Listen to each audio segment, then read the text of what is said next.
Bonjour à tous et bienvenue dans cette deuxième partie de mon dossier sur Moderna et Valneva. Je vais vous parler spécifiquement aujourd'hui de Valneva, du secteur, et vous donner mon avis sur Moderna et Valneva.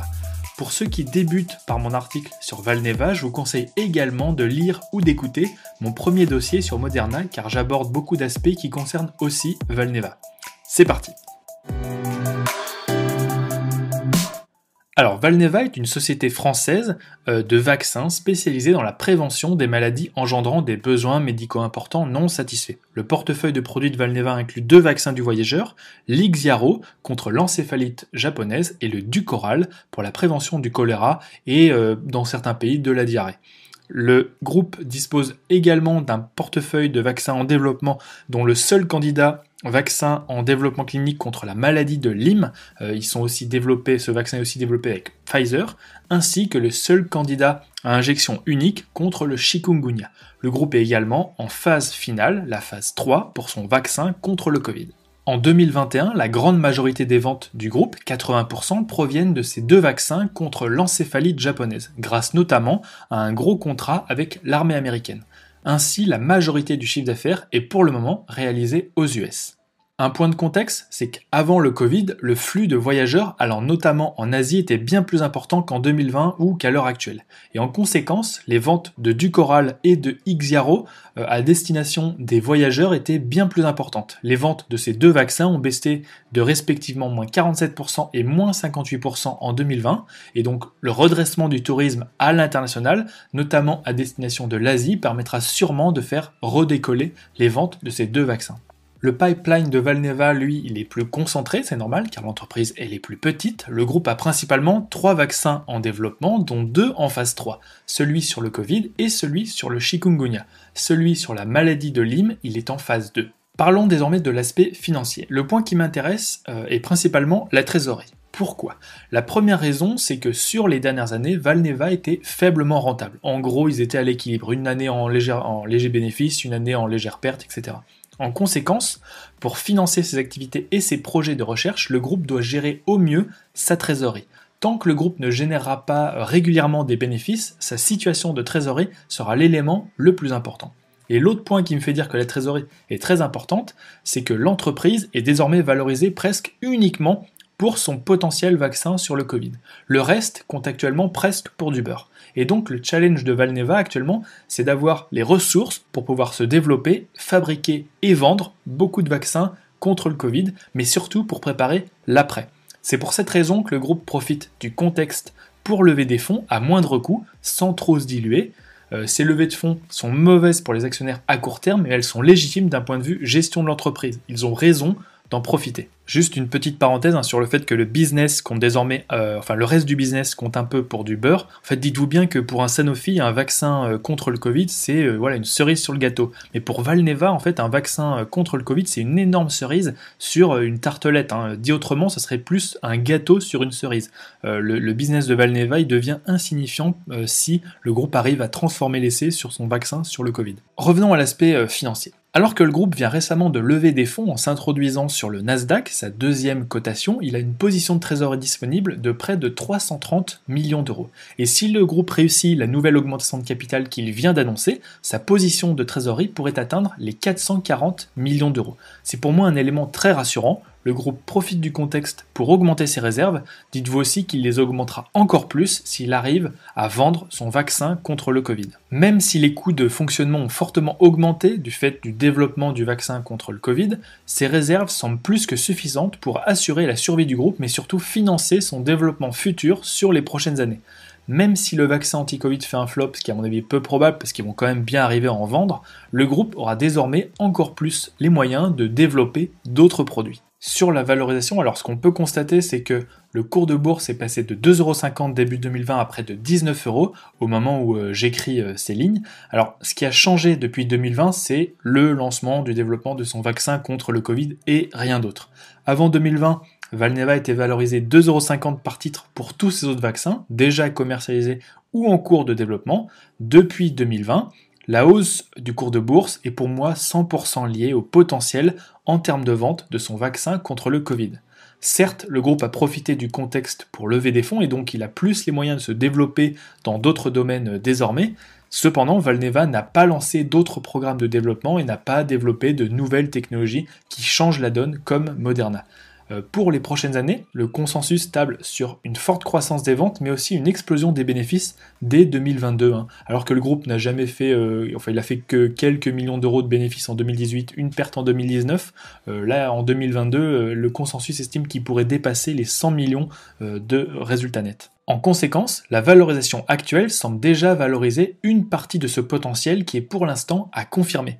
Sachant que Valneva n'est pas une biotech révolutionnaire, on va dire qu'il travaille sur des nouvelles technologies, et qu'elle vise plutôt hors Covid des niches, l'après-Covid pose question.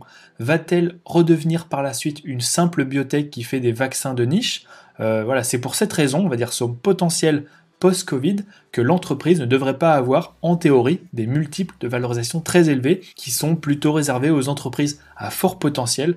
Dans le cas de Valneva, le potentiel après 2022, 2023 et le Covid pose question. Alors ce qu'il faut retenir, c'est qu'à l'origine, Valneva c'est une petite entreprise spécialisée dans les vaccins de niche. Ce créneau reste son business de base. Ce même business devrait retrouver le chemin de la croissance avec le redémarrage du tourisme international et l'arrivée sur le marché de ces 2 vaccins en cours de développement. Cependant, la valorisation du groupe reflète aujourd'hui principalement le potentiel de son vaccin contre le Covid.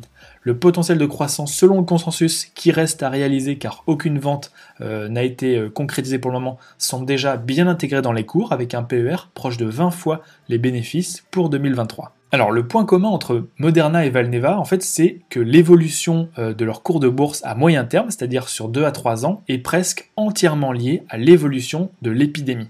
Pour Moderna, la valorisation actuelle semble refléter les attentes du consensus qui anticipe une baisse importante des ventes dès 2023, ainsi que sa situation de trésorerie et son pipeline.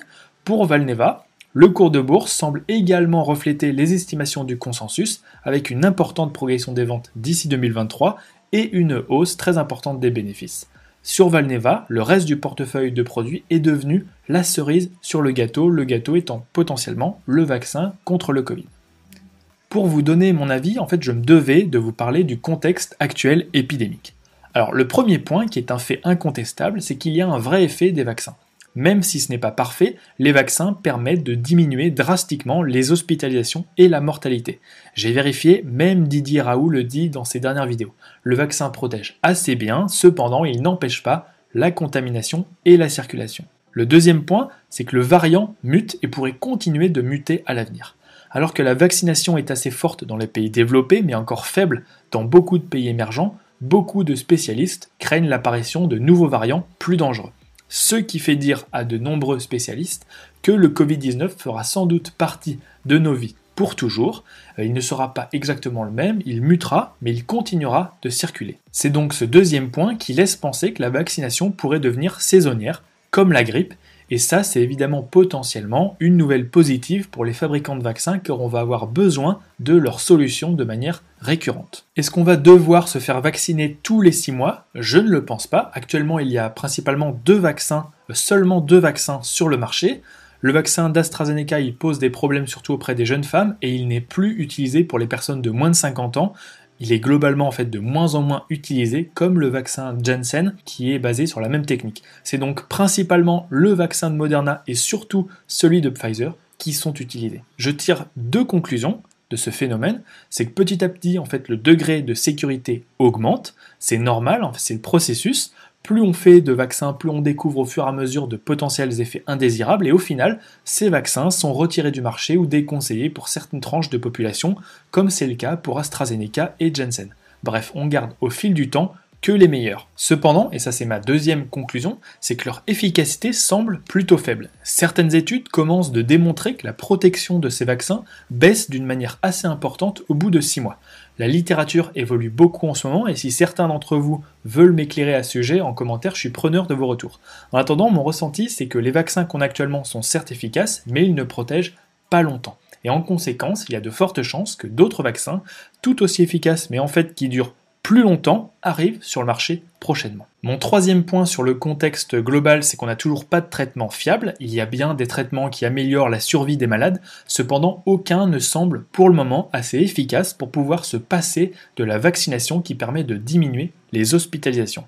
Ce qui me fait dire que tant qu'on n'aura pas de traitement miracle, ou dirons-nous très efficace, se faire vacciner contre le Covid a de fortes chances de faire partie de notre quotidien. Les vaccins ne sont pas la solution, mais ils sont pour le moment un élément clé de l'arsenal pour lutter contre le Covid. Et en conséquence, j'ai de plus en plus la conviction que les vaccins anti-Covid vont devenir un business permanent. Je ne pense pas que tout le monde va se faire vacciner tous les ans, cependant je pense que la vaccination contre le Covid pourrait être un marché similaire à la grippe, en plus important. Similaire à la grippe car il sera avant tout destiné aux personnes à risque, les personnes âgées, celles qui ont des comorbidités ou le personnel hospitalier, et en plus important car à la différence d'une grippe qui est souvent passagère, il y a des choses plus embêtantes avec le Covid, même pour les plus jeunes, comme les Covid longs, les pertes de goût et pendant des semaines, etc. Et puis on en aura peut-être aussi besoin pour voyager. En bref, je pense que, par prudence, il va y avoir beaucoup plus de personnes qui vont se faire vacciner contre la grippe, oui ça c'est déjà une évidence, mais surtout contre le Covid de manière récurrente à l'avenir. Alors, mon point de vue. Compte tenu de tout ce que je viens de vous dire, certains peuvent être tentés de se précipiter pour acheter du Valneva ou du Moderna. Cependant, même si ces deux entreprises sont dans un contexte global porteur, elles ont chacune des contextes spécifiques. Commençons par Moderna. Aujourd'hui, la valorisation de Moderna semble refléter les prévisions du consensus, c'est-à-dire encore une année 2022 où ça marche du feu de Dieu, puis à partir de 2023, ça se corse un peu avec une diminution des ventes et l'arrivée de la concurrence qui fait peut-être baisser les prix. Ce qui permettrait de relancer le cours de Moderna, ce serait principalement que l'épidémie ne faiblisse pas et qu'on consomme toujours autant de vaccins qu'à l'heure actuelle, voire plus. Je vous rappelle qu'on est 7,8 milliards d'êtres humains sur Terre et qu'à l'heure où je vous parle, seulement 49% de la population mondiale a reçu une première dose et 38% la deuxième dose.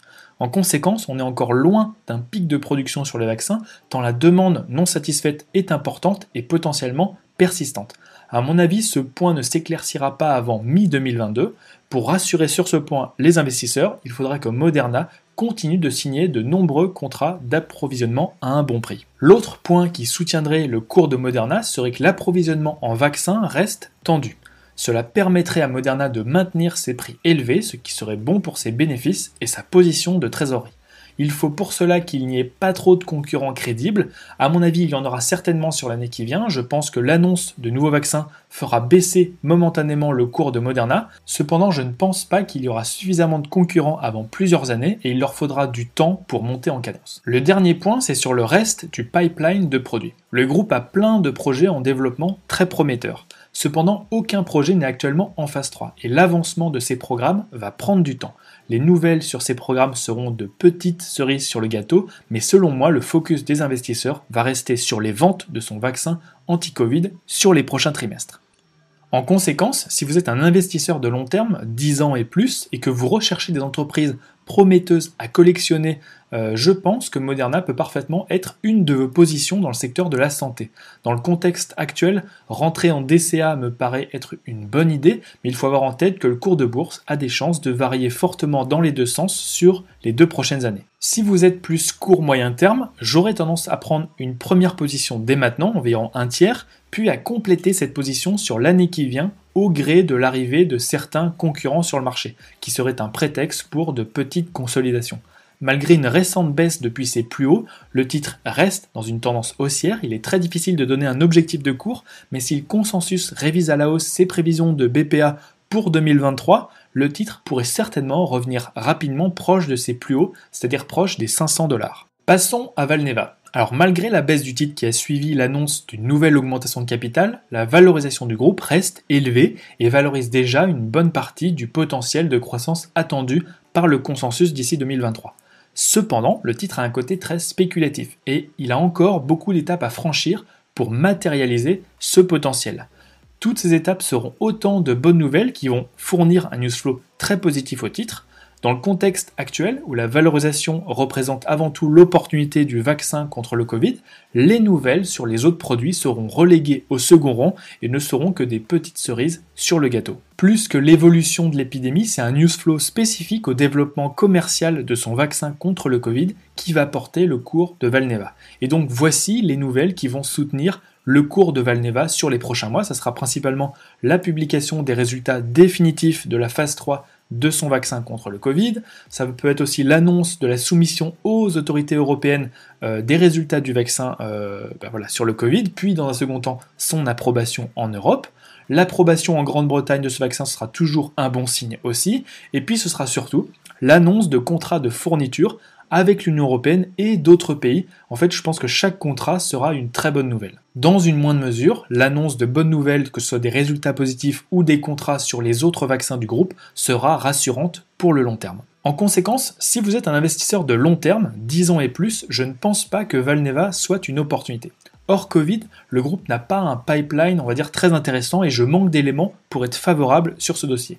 Je pense que le groupe va arriver à se faire une place parmi les fournisseurs de vaccins anti-Covid et qu'il va trouver des débouchés à l'international, un petit peu à l'image de Biosinex, tant les besoins restent immenses.